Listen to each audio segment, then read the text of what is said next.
Obreiros da Vida Eterna. Quarto livro da coleção, A Vida no Mundo Espiritual. Ditado pelo espírito André Luiz e psicografado pelo médium brasileiro Francisco Cândido Xavier. Capítulo 4. A Casa Transitória. Depois de viagem normal, através dos caminhos comuns, alcançamos nevoenta região, onde a asfixiante tristeza parecia imperar incessantemente. De outras vezes, eu já atravessara sítios semelhantes, gastando apenas alguns minutos. Agora, porém, era compelido a longa marcha em sentido horizontal.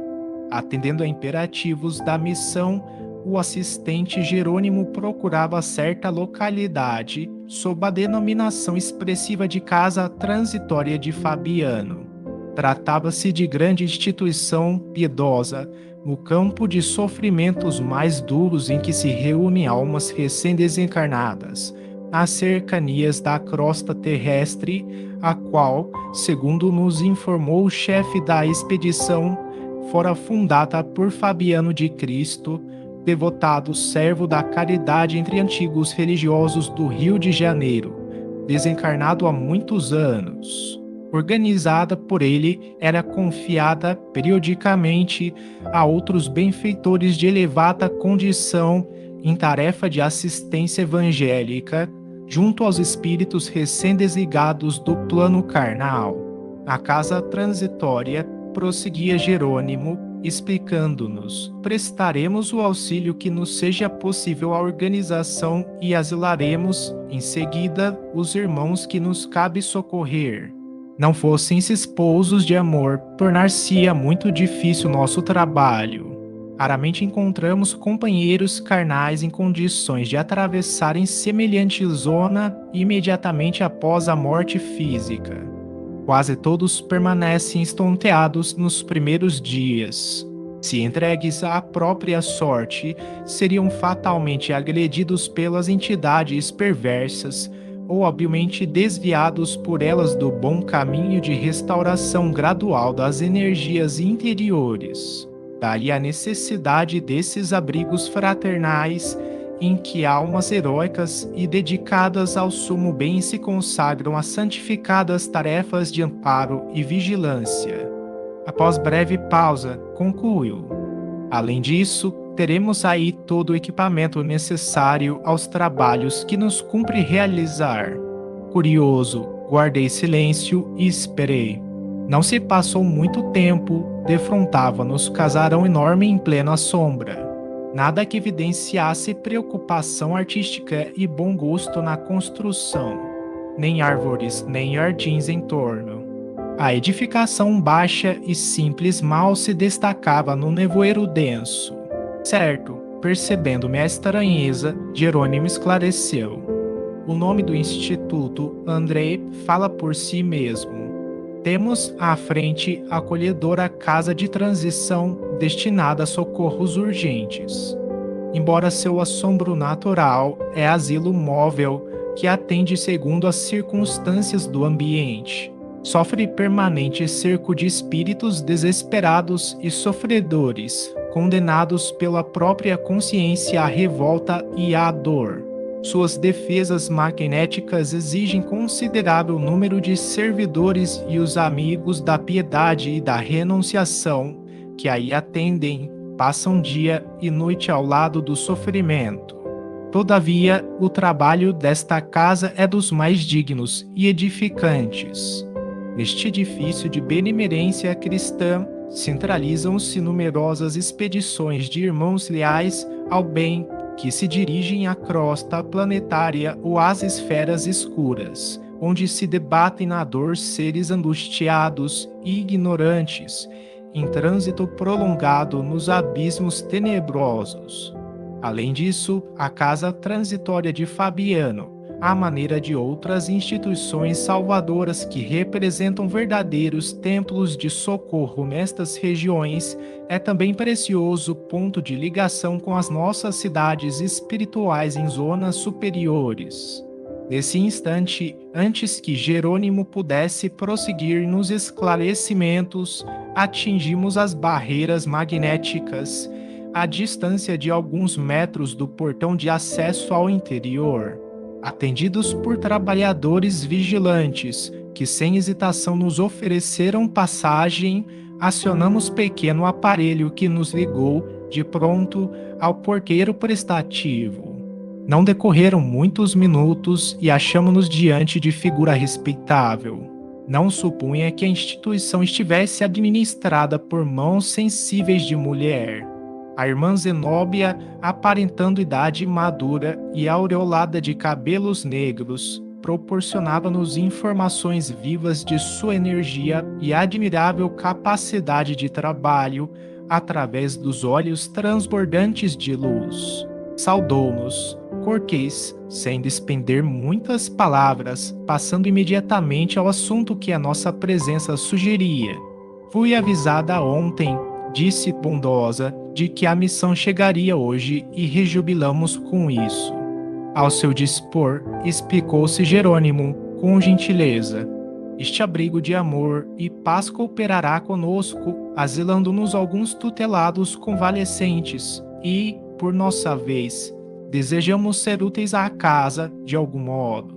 Zenóbia envolveu-nos num sorriso de simpatia acolhedora e, após rápidos minutos de silêncio, considerou: aceitamos o concurso. Reconheço a presença de um grupo harmonioso e, desde a semana finda, aguardava ensejo, não só para beneficiar a coletividade sofredora de abismo próximo, senão também a fim de socorrer certo irmão nosso, muito infeliz. Trata-se de pessoa que me foi particularmente querida e que apenas agora foi encontrada em remota região de seres decaídos. Vencendo obstáculos, trouxemo-la para a vizinhança da casa, porém, o perigoso estado em que se encontra não nos autoriza a fornecer-lhe abrigo e, sim, proteção indireta. Já estabelecemos medidas em favor da remoção desse infortunado amigo para a zona da crosta, onde será brevemente internado em reencarnação expiatória com auxílio divino. Entretanto, precisarei pessoalmente da colaboração fraternal dos companheiros, em benefício do transviado. Sem dúvida, atalhou Jerônimo, desvanecido, teremos prazer. Designando a devotada enfermeira que nos acompanhava, acrescentou: em nossa companhia permanece a irmã Luciana, que nos pode ser extremamente útil nesse caso particular em virtude das suas adiantadas faculdades de clarividência. A diretora da casa transitória fixou o olhar sereno em nossa colaboradora, sorriu, amável, e prosseguiu. Bem lembrado.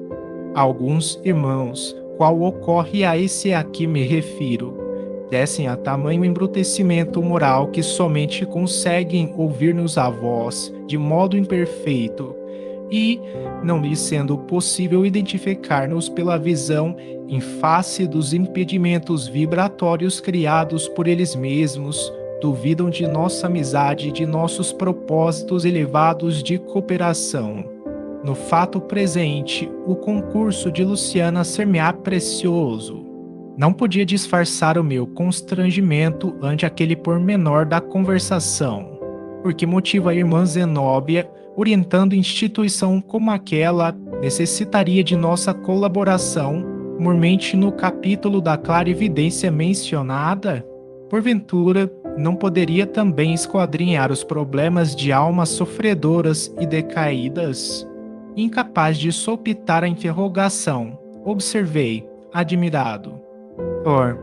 Quer dizer que os benfeitores daqui não podem ver quanto desejam. Foi o assistente Jerônimo quem veio ao meu encontro. Antes de tudo, André falou, compassivo, faz-se necessário considerar que a irmã Zenóbia, não obstante a sua extensa visão espiritual, terá razões íntimas para invocar a providência. Quanto ao mais, não devemos esquecer os imperativos da especialização. A resposta tivera efeito de ducha gelada. Arrependera-me de haver formulado a interrogação indiscreta. Completando, porém, o ensinamento, Jerônimo continuou: senão, vejamos o padre Hipólito consagra-se atualmente à interpretação das leis divinas, no serviço educativo àqueles que as desconhecem, enquanto a irmã Zenóbia atende a sofredores em massa nesta casa de amor cristão. Claro que poderiam exercitar a clarividência com benefícios generalizados para o próximo, mas com prejuízo manifesto dos deveres imediatos.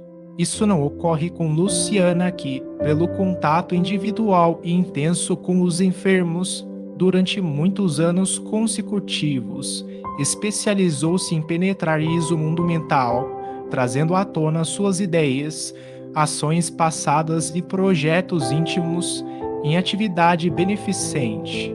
Se entrássemos nós outros, de improviso, em relação com a sua clientela, veríamos alguma coisa, embora não tanto e tão bem quanto pode ser observado por ela em vista de suas dilatadas experiências.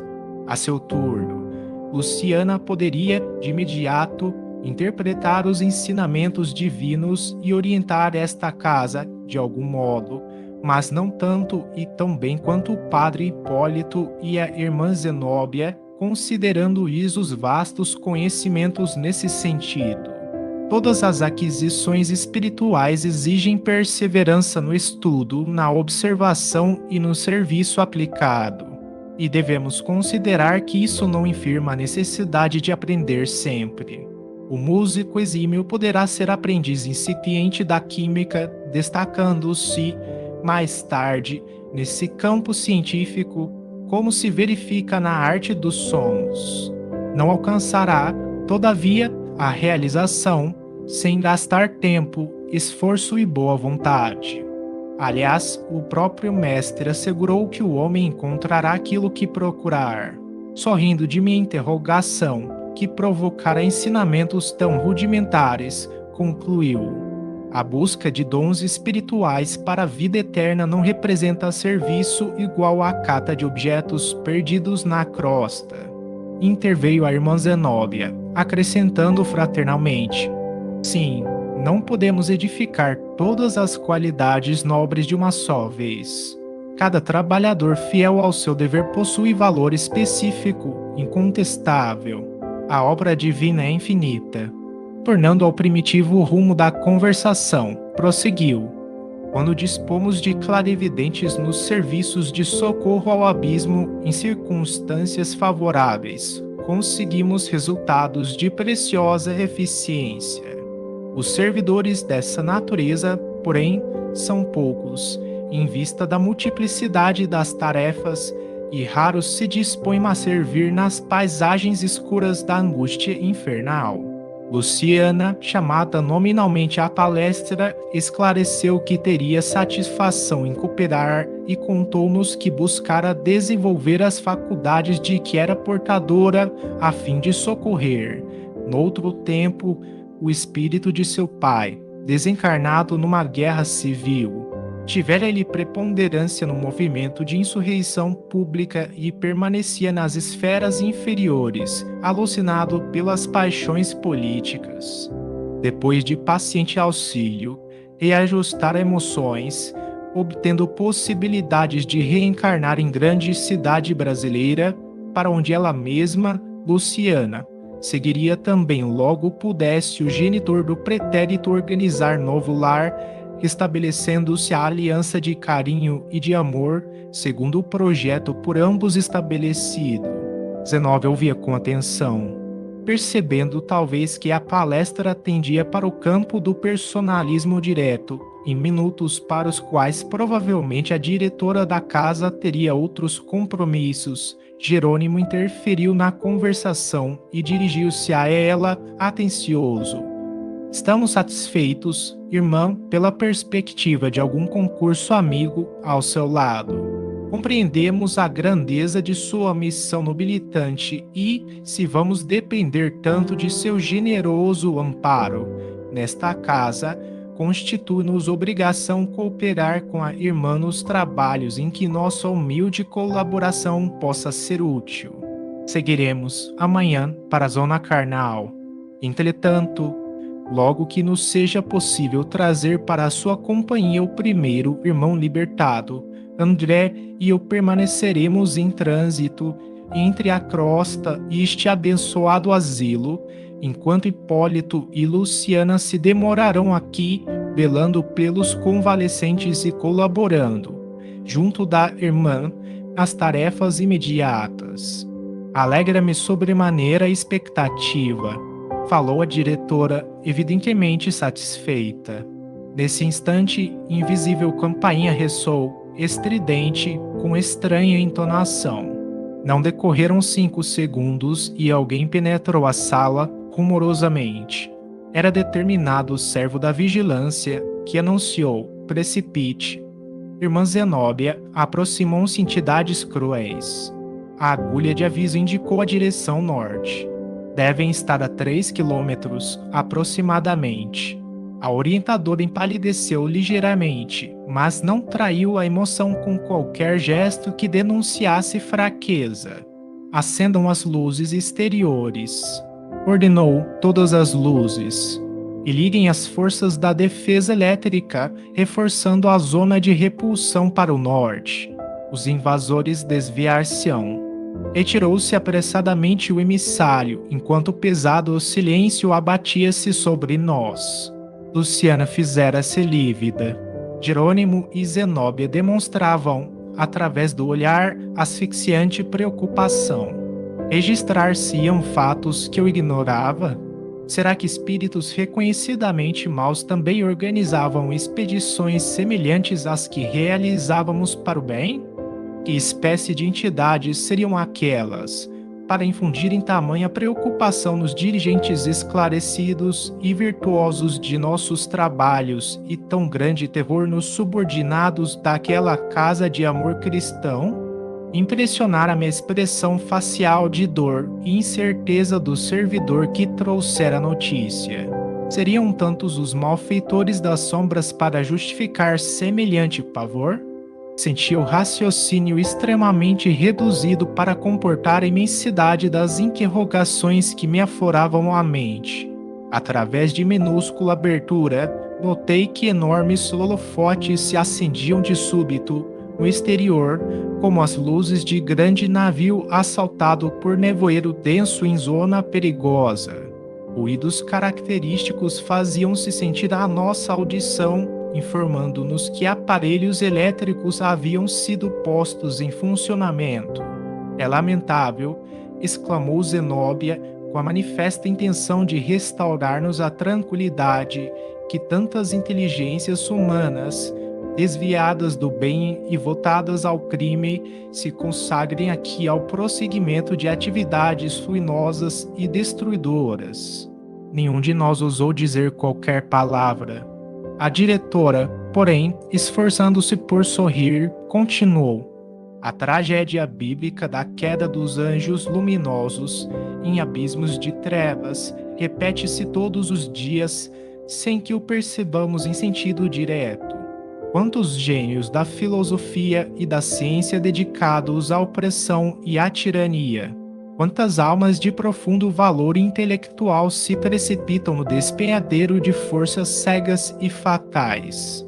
Lançados ao precipício pelo desvio voluntário, esses infelizes raramente se penitenciam e tentam um recuo benéfico. Na maioria das vezes, dentro da terrível insatisfação do egoísmo e da vaidade, insurgem-se contra o próprio Criador, aviltando-se na guerra prolongada às suas divinas obras. Agrupam-se em sombrias e devastadoras legiões, operando movimentos perturbadores que desafiam a mais astuta imaginação humana e confirmam as velhas descrições mitológicas do inferno. Observando-me, possivelmente, a angústia intima, em face de suas considerações, irmã Zenóbia acrescentou: chegará, porém, o dia da transformação dos gênios perversos, desencarnados em espíritos lucificados pelo bem divino. Todo mal, ainda que perdure milênios, é transitório. Achamo-nos apenas em luta pela vitória imortal de Deus contra a inferioridade do eu em nossas vidas. Toda expressão de ignorância é fictícia. Somente a sabedoria é eterna.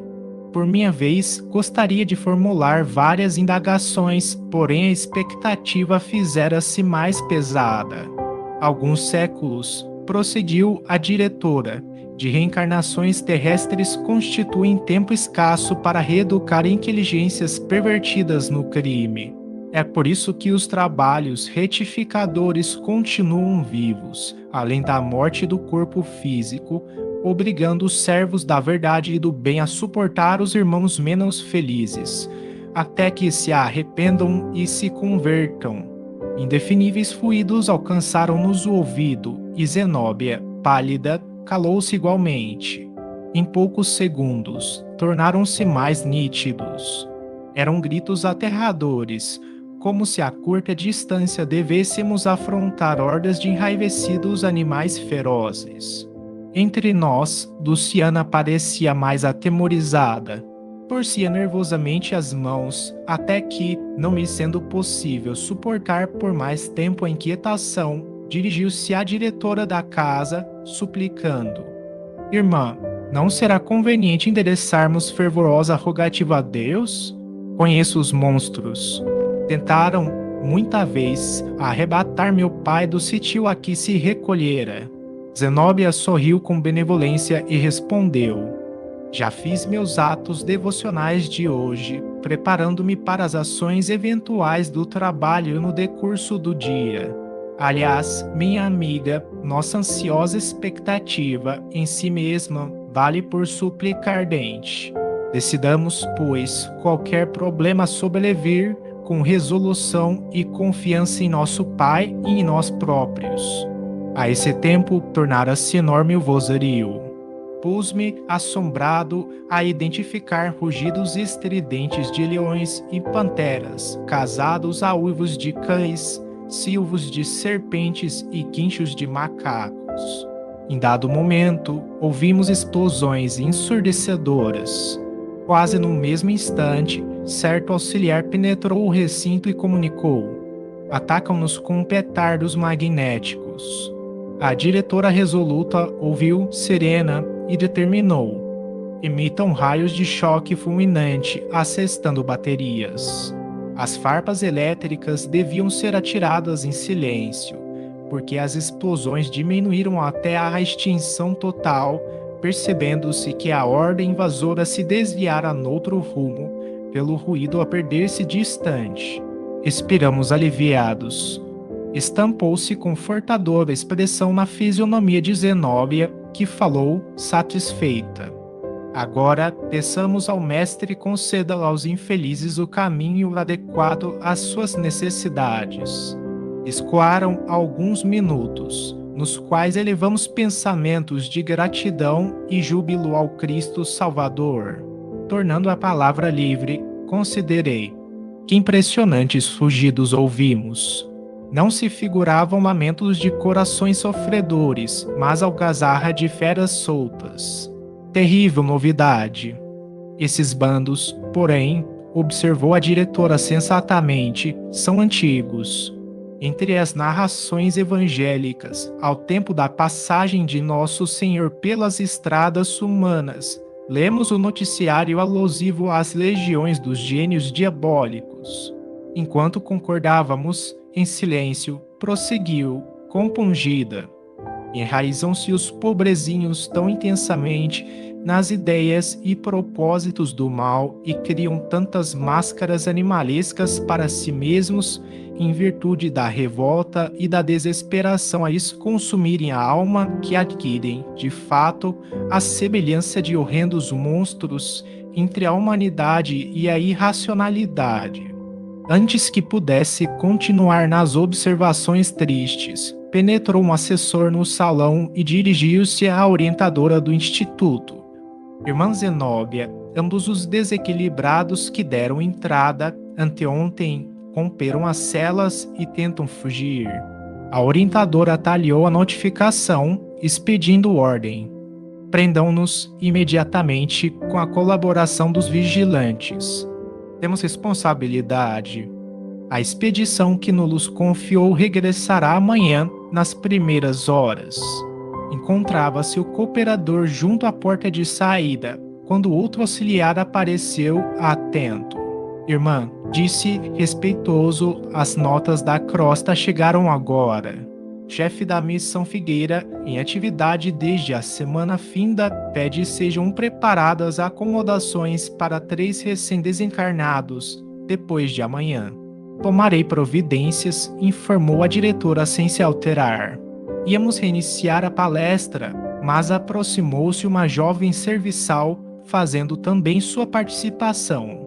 Irmã Zenóbia, a turma de vigilância, que descansou há 3 dias, voltou a postos.